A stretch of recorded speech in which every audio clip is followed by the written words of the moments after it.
Hey guys, it's Cynical Who here, and welcome back to another video. So, with the recent addition of every Torchwood episode on BBC iPlayer, and the fact that Series 12 has now ended and there's no more content for me to make, I've been rewatching the entire series, and out of the episodes, I have managed to compile a list of my top 10 favourite episodes from Torchwood. Let's get into it.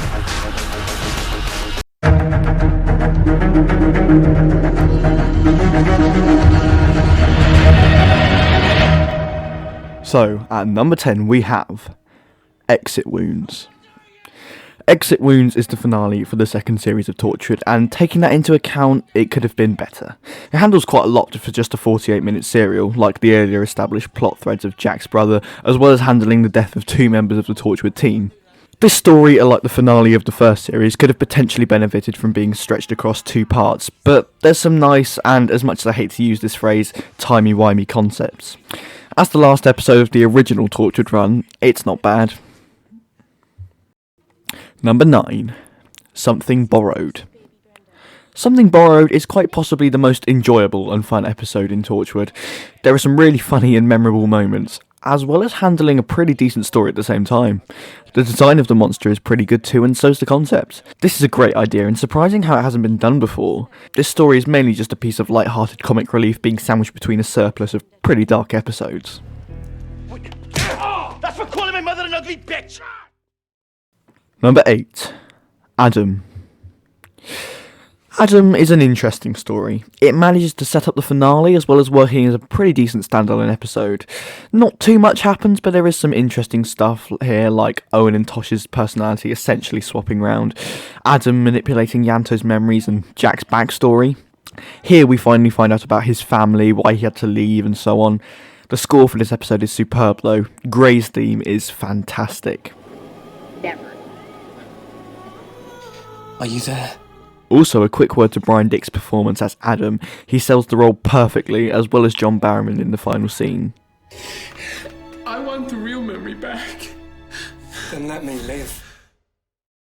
Number 7. Adrift. Adrift is stunning. A fantastic concept with no villain, but just a mystery that Gwen goes out of her way to solve, but rather wishes she hadn't. Eve Miles gets a great opportunity to display her acting ability, and the portrayal of Jonah Bevan is done fantastically. The impacts of him looking into a black star are truly terrifying. The idea of Torchwood holding a secret mental hospital for victims of the Rift is awesome. Strange how Chris Chibnall can go from writing such perfection as this to scripting up some shit like the Saranga conundrum.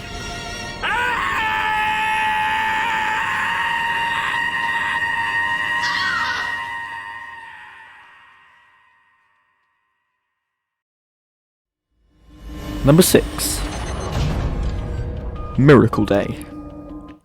The common consensus among fans is Torchwood Series 1 and 2, good, Children of Earth, excellent, Miracle Day, shit. But personally, I quite like Miracle Day. Also, like Children of Earth, I do sort of class this as one big story. But the concept of Miracle Day is just so good. There's a lot of opportunities to do with the idea of the whole world suddenly becoming immortal. But the last few episodes really let it down. There was so much build-up. The incinerator bombshell dropped in the episode 6 was so good, but in the next episode, if you're going to suddenly introduce a character in such a huge plot thread like that, don't do it in episode 7 when things are almost over. But I might make a separate video about Miracle Day, so stay tuned for that. Number 5. Fragments. I'm glad Fragments cleared up what the fans, or at least what I wanted, Torchwood's backstory, or at least something pre-Series 1. Apart from Gwen, because we saw that in episode 1, this story shows us every member's introduction to Torchwood by giving us sort of minisodes within a larger story, a little bit like the Company of Friends from Big Finish. Yanto's backstory is pretty decent, Toshika's is okay, but this brings along quite possibly one of my favourite backstories for a character ever, Owen. His backstory is just so fantastic and heartfelt, and again, considering Chris Chibnall wrote this masterpiece, it makes you wonder why he can't write such character development like this in the new series. Also, it would have been nice to see Cece's backstory, but she had left by this point, but more on that later. Number 4. Random Shoes. I loved Random Shoes on first viewing. It really hits home the realism. It's a tragic story about the death of an ordinary man in an ordinary town under less ordinary circumstances. If you know me, you'll know I adore Love and Monsters, and this is just basically the Torchwood version. I love Eugene's soliloquies between scenes that hammer home why I love this episode. I will admit, this used to be my number one, but on repeat viewings it has unfortunately gone down in my rankings, but still stands up as a pretty decent episode.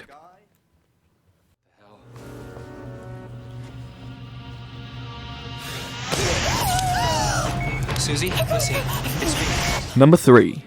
They keep killing Susie. This story is set out so well. Indira Varma's performance completely sells it. It's a shame we didn't get to see more of Susie Costello because she's a really interesting character, but thankfully Big Finish have taken care of that. There could have been some nice opportunities to take with her, and as mentioned earlier, I would have loved to see how she joined Torchwood. They Keep Killing Susie is just so heart-wrenching and so fantastically emotionally developed, but as said before, the way this story works is just so brilliantly executed. The ideas are on a new level.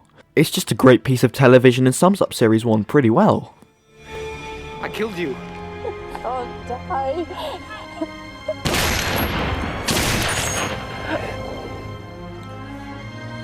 I'm never gonna die. Number 2. Children of Earth.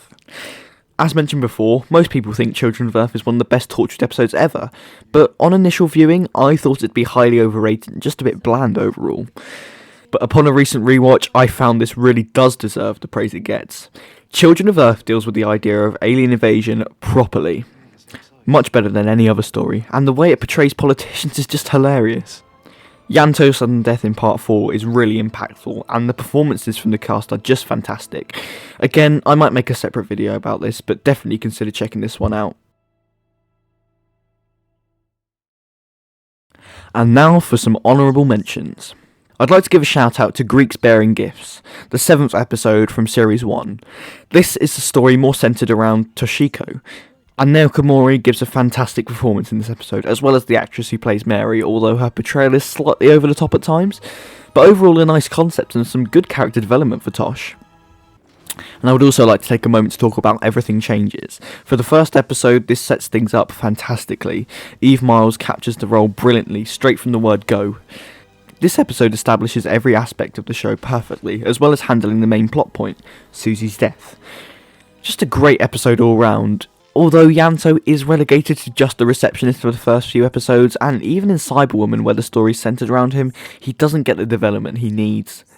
I really like Yanto's character, but unfortunately he doesn't really get his character fully fleshed out until Series 2. I'm so glad he stayed on for Children of Earth. Gareth David Lloyd's performance is great. You'll keep on waiting.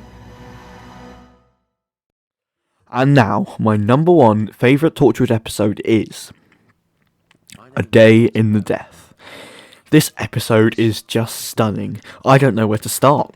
The concept of Owen living forever in an eternal death and not being able to feel anything, and my god, the intercut scenes on the rooftop where Owen is consoling a woman about to commit suicide is just fantastic.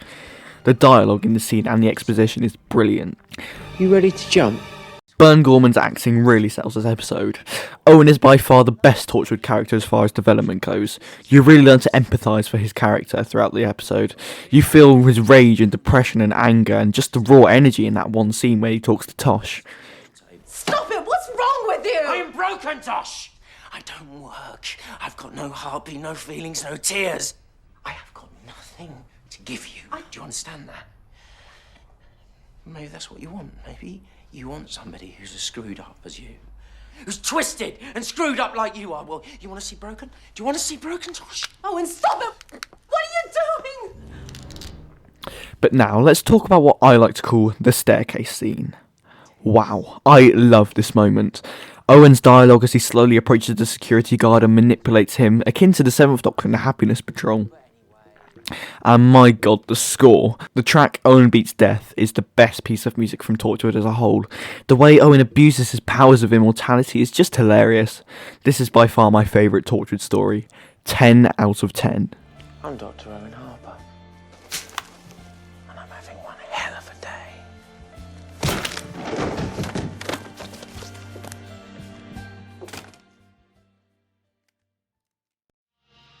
So, those are my top 10 Torchwood episodes. Make sure to leave yours in the description below, and make sure to subscribe to the channel if you're not already. Make sure to check me out on Twitter and DeviantArt to see my artwork and hear me ramble about whatever's relevant at the moment. I'd say with the lack of content recently, that is going to be definitely made up for in a few weeks, as I have a shed full of videos to come out soon. Definitely stay tuned for those. And just for the moment, I'd say take care. This has been Cynical Who, and I will see you next time. Goodbye. Thank you.